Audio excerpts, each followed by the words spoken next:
Ito na mga super ma'am, magigisa na tayo sa ating ginisang munggo. Ayan ang bawang, sibuyas, at pangsahog na pata at giniling. Dalawa ang ating pangsahog.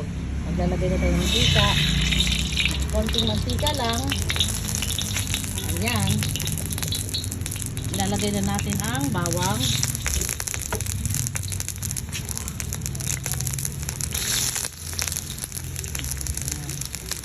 Sibuyas.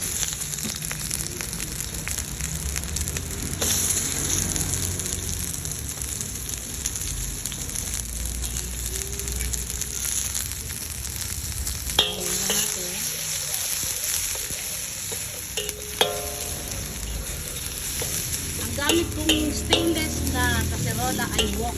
Malalim siya. Light brown lang natin ito at pag lumabas na aroma ng sibuyas at bawang, onion at garlic,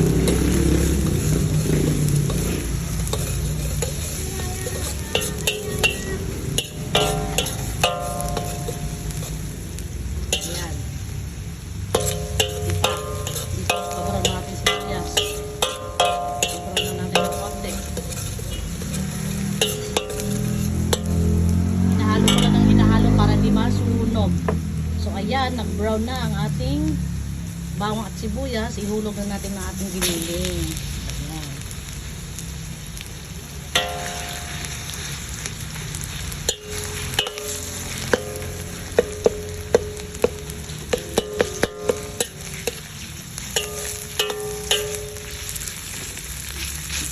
Tapos na lang natin to. I-brown natin. Saka natin ihulog ang pata. 300 grams na giniling. Kasi ang lulutuin ko nito ay 1 kilo na munggo.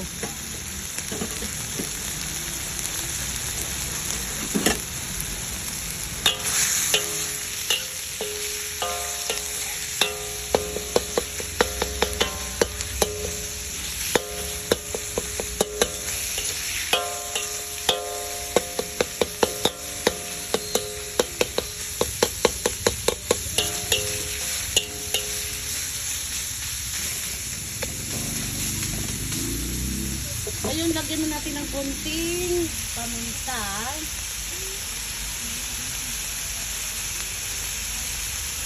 Para masutay na rin ang paminta para mas mabango at malasa. At maglagay na rin tayo ng konting asin. Ayun, mamaya na natin ang final touch sa ating timpla. Ayan. So ngayon, halo ulit. Hiwalay na yung giniling na yan. Ibig sabihin, maganda na pagkakapit natin. Okay? Ayan.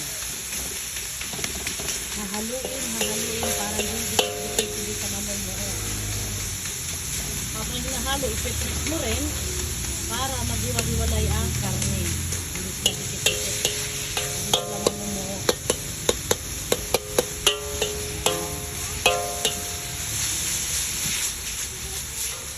Halo lang ng halo para mag-blend ang mga ricado sa karne.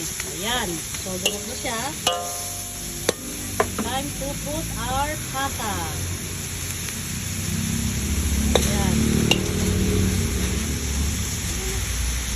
Kahapon ko pa ito bibili ang pata na ito. Ayan. Yung pata, pinahiwa ko ng maliit para mas malasa.